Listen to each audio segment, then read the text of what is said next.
Soy Rafael Méndez Cobo, colaborador de Buenas Terapias, soy experto en medicina biológica y fisioterapeuta, trabajo en Sevilla y como dice la salud en la despensa, saber comer es la medicina más barata.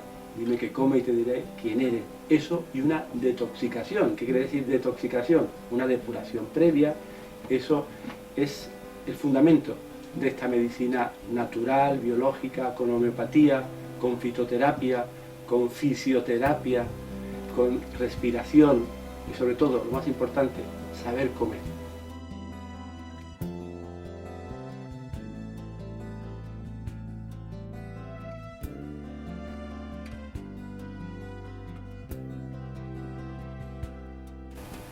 Falso. Y digo falso porque el Actimel supone una serie de lactobacillus, son probióticos que de manera puntual pueden ser beneficiosos, pero de manera muy esporádica, porque en cuanto nos alimentemos cada mañana con Actimel, pues dará lugar a que el organismo se acostumbre y entonces no genere él sus propias defensas.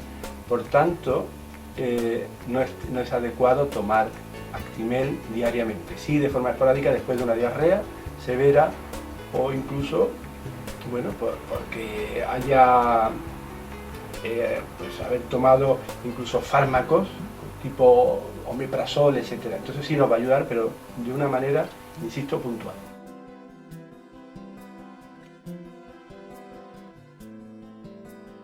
Falso. En primer lugar porque la leche aporta calcio, es cierto, fósforo e incluso magnesio, pero no se asimila. Quiero decir, la leche que está en el vaso tiene esos componentes, pero eso no quiere decir que el organismo humano sea capaz de asimilarlo. ¿Y por qué no lo asimilamos? Sencillamente porque cuando nos salen los dientes, nos hacemos mayores, quiero decir, los dientes ya cuando dejamos de ser bebé, pues inmediatamente ningún animal del mismo reino, pues toma leche. Nosotros los humanos somos los únicos que no nos destetamos. ¿Qué ocurre? Que al no tener esta enzima que se llama renina, cuajo o lactasa, no lactosa, la lactosa es la leche, el azúcar de la leche, pues entonces no lo asimilamos e incluso lo que nos provoca pues son síntomas digestivos adversos. Es más, incluso grandes bebedores de leche son más osteoporóticos que el que no bebe leche. ¿Por qué?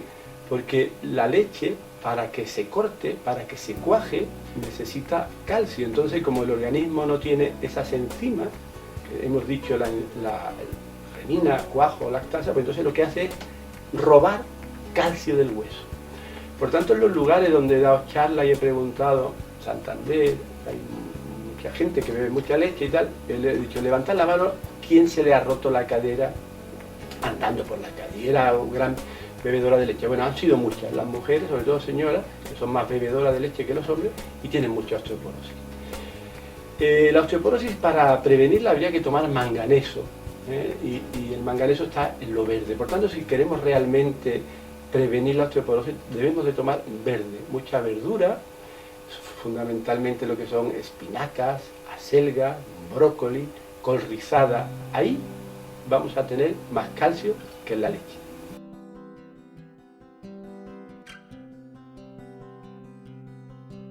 Verdadero, puesto que, claro, la avena es un cereal que en el supuesto que no haya ninguna intolerancia a dicho cereal, pues entonces tiene mucha cantidad de calcio. Quiero recordar que tiene 120 miligramos por 100 gramos de avena consumida. Aparte, tiene también un elemento, un fitoactivo que se llama la avenina, que nos va a ayudar mucho a relajar el sistema nervioso central. Es muy recomendable para personas hiperactivas, personas nerviosas, personas que antes de los exámenes pues tienen escenas de pánico. Yo le aconsejo que tome leche de avena. Y además, insistimos, la gran cantidad de calcio que es de una biodisponibilidad muy grande siempre que no haya intolerancia o alergia, porque los cereales en general suelen tener determinados, que hablaremos más adelante, determinadas proteínas, como son las gliadinas, como son la prolina, que suelen provocar celiaquía, o incluso, no solamente la celiaquía sería ya más abultado y más exagerado, pero sí hay pequeñas intolerancias.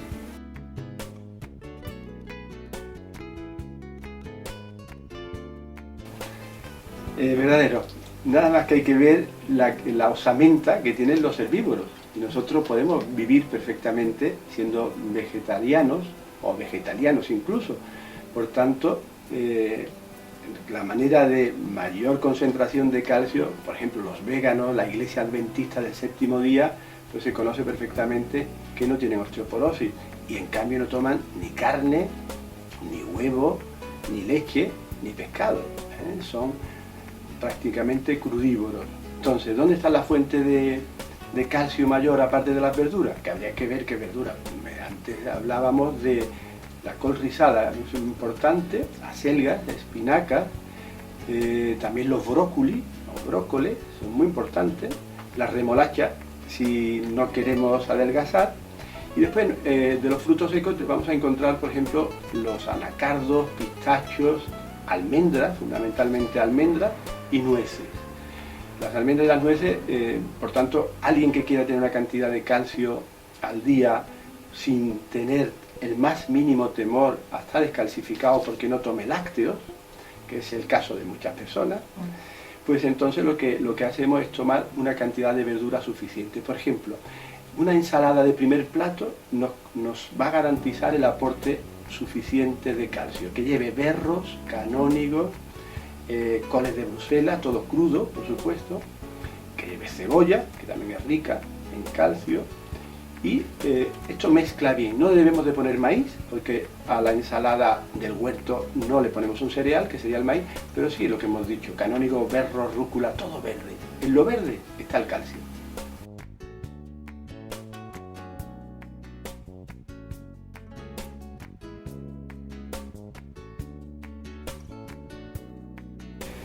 Falso. Vamos a ver, el pan blanco alimentaría más si fuera integral. El término integral quiere decir que el cereal no le han eliminado ni el salvado ni el germen. Entonces, claro, el pan blanco es un pan refinado, procesado, que la mayoría de sus alimentos están en el germen, ahí está todo, por eso germina, porque ahí está la vida, y el salvado, que es la fibra. Le hemos eliminado, la industria le ha eliminado dos elementos fundamentales. ¿Pero por qué lo hacen? Porque si pusiéramos un saco de harina aquí con germen y salvado, pues germinaría y se estropearía, o vendrían las hormigas, los insectos, los ratones. En cambio, la harina blanca refinada no le ataca a ningún animal, no la quiere, como ocurre igual que con la margarina. Es algo desnaturalizado, solo aporta calorías, pero no aporta nutrientes. Y lo peor, que le añaden pues determinados aromatizantes, blanqueantes, conservantes, antiapelmasantes, gelificantes, todos son E. Eso sí, al final la mezcla, sabemos que son cancerígenos, pero la industria mira por su beneficio y no por nuestra salud. Por tanto, el pan blanco deberíamos de abandonarlo, retirarlo de la mesa de comer para siempre, sustituirlo por pan de cebada integral, por pan de centeno, por pan de espelta, por trigo sarraceno, por amaranto, por quinoa. Estos no son cereales, son pseudo cereales porque son gramíneas, pero en cualquier caso el pan blanco dejémoslo de comer.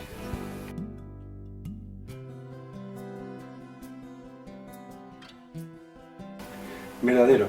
El arroz ocurre lo mismo que con el que decíamos antes con el trigo, el resto de cereales. El arroz integral pues tiene su salvado y su germen, por tanto, aunque eso sí, para la cocina va a tardar más tiempo, su tratamiento, su ebullición necesita más, ¿verdad? El de cocinamiento, de cocinado. Pero a lo que vamos es que efectivamente el arroz quela, quiere decir que capta por medio del salvado metales pesados que haya circulante, como pues el plomo, el cadmio, que en la atmósfera lo hay por culpa de la contaminación de los coches, por ejemplo, una de ellas. Entonces, claro, es una ventaja además de lo que nutre y el salvado que lleva, pues nos va a ayudar también como lastre intestinal a la hora de la evacuación. Pero tenemos que tener en cuenta que no solamente nos va a servir como alimento y como nutritivo, sino que además depura. Incluso es un antiinflamatorio. Está demostrado que el arroz es un antiinflamatorio y quelador de metales pesados. Por tanto, siempre vamos a utilizar arroz integral.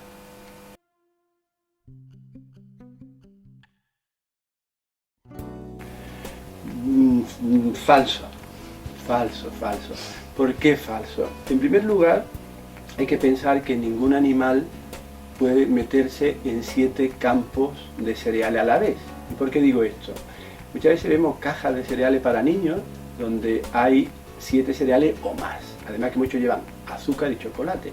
Imaginaros eso, la cantidad de atopía, eczema, diarrea, estreñimiento que ocasiona. Por tanto, vamos a ir tomando de uno en uno y probando a ver si funciona. Y que sean dentro de los cereales, hay algunos que, bueno, que tienen determinado, como el maíz, que tiene ceína, prolina, que son transgénicos, y si a eso le añadimos junto con otros cereales más, pues ustedes me dirán la digestión que va a tener ese niño, ¿verdad? Son obesos, tienen una halitosis tremenda, la lengua asaburral, pasan procesos de estreñimiento o diarrea, tienen erupciones, caspa, mucha atopía, eczemas, incluso psoriasis. Por tanto, los cereales, tomarlo de uno en uno y en cantidades moderadas. Nosotros podemos vivir perfectamente sin cereales y sin patata. Lo que no podemos vivir es sin verduras, ni sin frutos secos, ni sin frutas, ni si queremos ni sin pescado, pero incluso sin pescado. Pero realmente los hidratos de carbono de los cereales y de la patata son innecesarios. Es más, hay dietas absolutamente demostradas para adelgazar, para deporte, que están exentas de cereales. No son necesarios, claro, es una forma de engorde. Y por supuesto, sería una barbaridad quitarle al sudeste asiático el arroz, y sería una barbaridad quitarle a los mexicanos el maíz. Pero para nosotros, los occidentales, no es necesario. No es necesario porque tenemos ya la suficiente cantidad de aporte de nutrientes a partir de verduras, frutas, frutos secos, etc.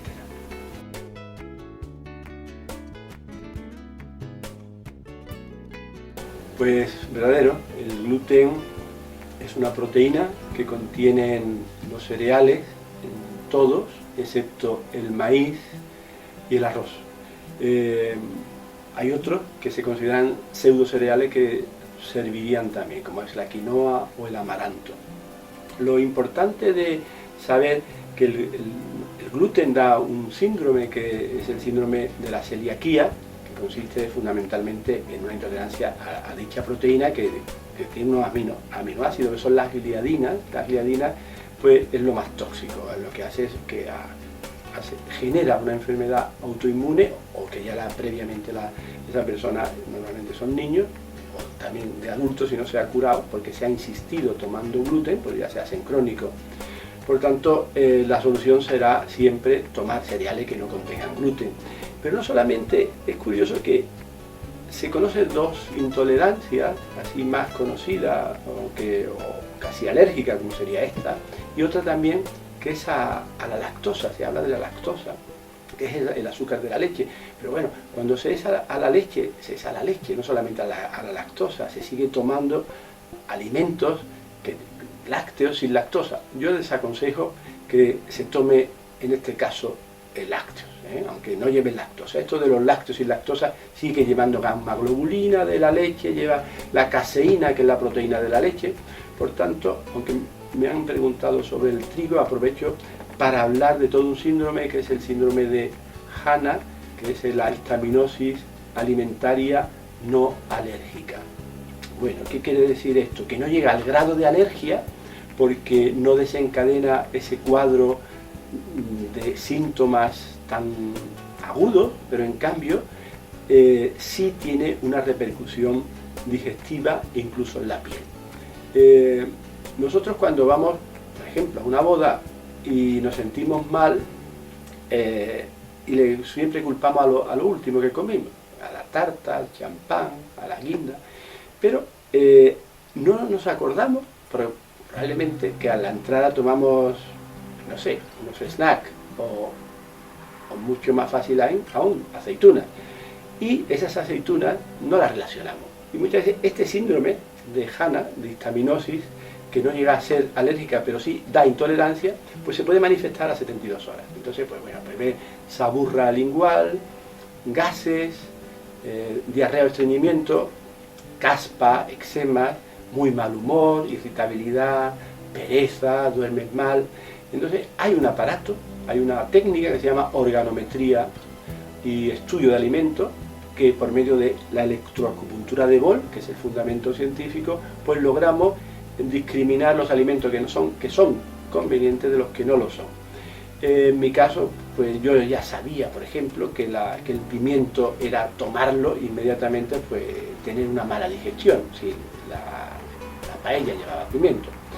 Pero después he descubierto que había otros que no eran tan fuertes y que también tenían su importancia. Por tanto, es muy recomendable que sepamos qué alimentos nos provocan esa intolerancia, que a la larga se manifiestan y no las relacionamos con el mismo momento ni la misma digestión de ese día, sino que tenemos que esperar probablemente hasta 3 días.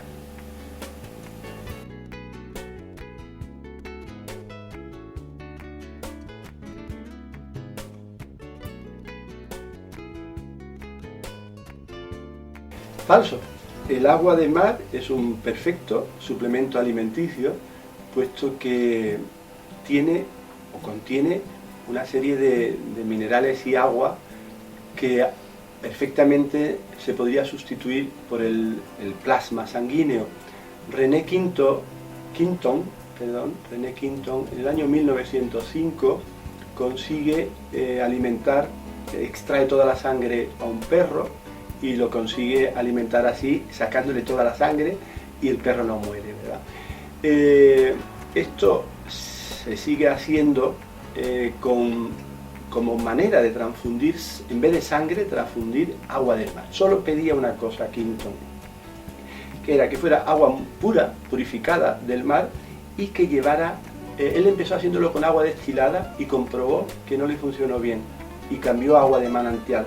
El agua destilada es un agua que no contiene minerales y es un agua muy ácida. El agua que proviene del cielo, de la lluvia, no es buena tomarla directamente, sino hay que esperar que pase por la tierra. Y ahí ya se contamine, en el buen sentido de la palabra, con minerales, con calcio, con magnesio, con silicio. Ese agua ya se alcaliniza así, de esa manera. Por tanto, el agua de mar sería una manera magnífica para tratar muchas enfermedades, y sobre todo tiene una cantidad de oligoelementos. Nosotros somos un 70% agua y venimos del agua, venimos del mar, y ello nos hace que ese agua nos pueda perfectamente suplantar una transfusión de sangre. ¿Y por qué no se hace esto? Pues muy fácil, porque la sangre tiene un precio, se mercadea con la sangre, se compra y vende sangre, y eso genera dinero, mientras que el agua de mar no lo generaría. Pero realmente está demostrado científicamente que se puede hacer una transfusión con agua de mar y podemos seguir viviendo igual que si hubieran puesto nuestro propio grupo sanguíneo.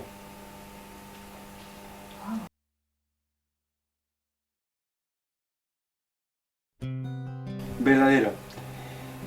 Para un poco ver los conceptos de ionización, los iones, que son los negativos, son los buenos, esos están en la montaña, en el mar, siempre cuando estamos en contacto con la naturaleza. En cambio, cuando entramos en una gran superficie y vemos muchos fluorescentes, ahí hay iones de los que no convienen, ¿verdad? Esos iones. Por tanto, el agua también la podemos ionizar, y por supuesto nosotros funcionamos siempre en un pH. pH es una medida de hidrogeniones que debe estar en una medida. Esa medida la podemos perfectamente alcalinizar por medio del agua. Una manera muy fácil sería coger 8 veces una olla de agua, un cazo, y a una altura como mínimo de 1 metro, 1,5 metros, y que hiciera burbuja ese agua. Eso lo hacemos 8 veces. Ese agua ya la estamos ionizando, sin necesidad de adquirir ningún aparato. También podemos hacer lo que se hace en las peceras, ¿verdad? Poner un ionizador que echa esas burbujitas. Eso nos ayudaría. Pero la manera doméstica, sin necesidad de adquirir nada, de comprar nada, sería hacer ese trasvase de agua 8 veces y, si queremos ya hacerlo mucho mejor, añadirle una jota de jugo de limón. Este agua nos va a ayudar muchísimo a alcalinizar los tejidos. La sangre siempre tiene su pH, ¿eh? La sangre es muy difícil aumentarla, tiene unos efectos tampones que siempre, pero claro, tenemos que colaborar para que los tejidos estén en esa fase de alcalinidad. La acidez, pues todo lo contrario, ¿verdad? También podemos alcalinizar el agua hirviéndola, ¿eh? Una vez el agua que se ha hervido también se vuelve más alcalina. Son dos conceptos, alcalina y ionizada. Pues ahí tenemos una manera doméstica de conseguir agua alcalina y ionizada, y como así un poco la guinda, añadir limón. Siempre el jugo de limón nos va a venir muy bien como alcalinizante.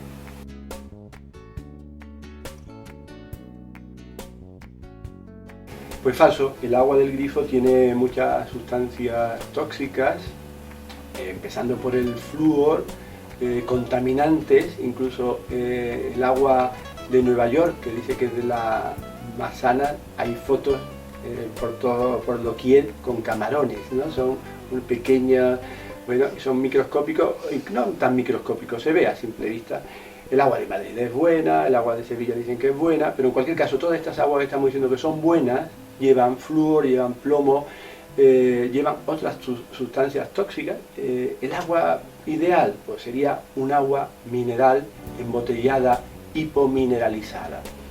¿Por qué debe de llevar minerales? El agua, en la medida que lleva minerales, el agua se alcaliniza. En la medida que no lleva, como decíamos, si el agua es destilada, es un agua ácida. Por tanto, que no lleve tampoco muchos minerales, pues si lleva mucho mineral, pues puede ser agresiva para el riñón. Hay aguas que sabemos que son muy duras, en Sevilla, por ejemplo, en agua dulce, pues la población no puede beber ese agua porque crea oxalato cálcico, porque es muy rica en calcio. Claro, a lo mejor no tienen osteoporosis, pero tienen piedra en el riñón, que es mucho peor. Por tanto, el agua ideal sería un agua embotellada en cristal, a ser posible. Claro, comprendemos que el momento no es como para comprar agua embotellada, porque no es barata, o hacer un sistema que depure, que tengamos la constancia, que realmente nos depura, sobre todo el flúor, que es el elemento a combatir, el elemento a eliminar, porque el flúor da osteopenia. Osteopenia es que el hueso le roba calcio al hueso, o sea, osteoporosis. Conductualmente dicen que nos transforma en el sentido de dar pereza y hacernos débiles mentales. Eso hay estudios que se hicieron en los campos de concentración nazi con respecto al flúor, y por tanto eliminar el agua del grifo, los elementos tóxicos, pues va a ser una labor ardua, porque por ejemplo si hervimos el agua, no solamente, bueno, vamos a eliminar probablemente bacterias, microorganismos, eso no cabe duda, pero los metales que existan van a permanecer. Incluso el flúor permanece una vez hervido. Por tanto, cuidado con los métodos domésticos para depurar el agua.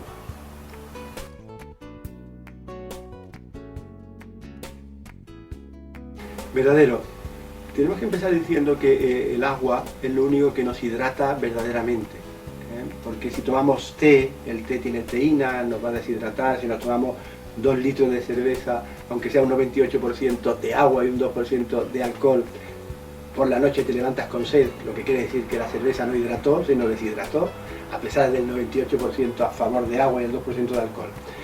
Comiendo, pues comiendo no es el mejor momento de hidratarnos. Eso no quita que podamos o debamos de tomar un poco de agua en cantidad suficiente para una buena digestión. Pero tener en cuenta que si bebemos mucha agua, pues las enzimas digestivas, que son fermentos, son pequeñas proteínas, las vamos a dispersar mucho, la vamos a aguar, para que se nos entienda. Entonces la digestión va a ser más lenta y vamos a tener pues después gases, y vamos a escuchar aquello como una botella que está medio llena o medio vacía, por el hecho de beber mucha agua durante las comidas. El agua es imprescindible, pero beberla siempre, a ser posible, fuera de digestión, entonces cuando vamos a absorberla bien.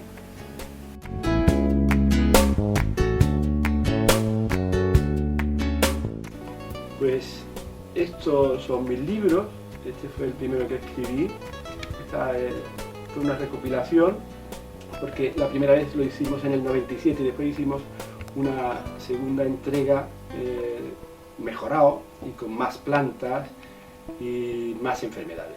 Incluso añadimos la marihuana, por aquello del THC, el tetrahidrocannabinol y todas las controversias que hay sobre esta planta. Bien, este libro lo que nos enseña es a mezclar adecuadamente las comidas para cada enfermedad. Hay enfermedad de la A a la Z y fundamentalmente nos centramos en 7 enfermedades de hoy, como es hipertensión, dispepsia o malas digestiones, colesterol, depresión, etc. Y después este segundo, que se escribió en el 2007, es Adelgaza comiendo, recetas más listas que el hambre. Bien, con este libro lo que se ha intentado es saber que para adelgazar no hay que pasar hambre, que para adelgazar lo que hay que saber es mezclar los alimentos, y siempre pongo este ejemplo que es muy gráfico. Si yo como pollo con patata voy a engordar, si tomo pollo de corral a ser posible con verdura no voy a engordar, y en lo posible eliminar un poco los cereales. De eso tratan de forma sintética estos dos libros.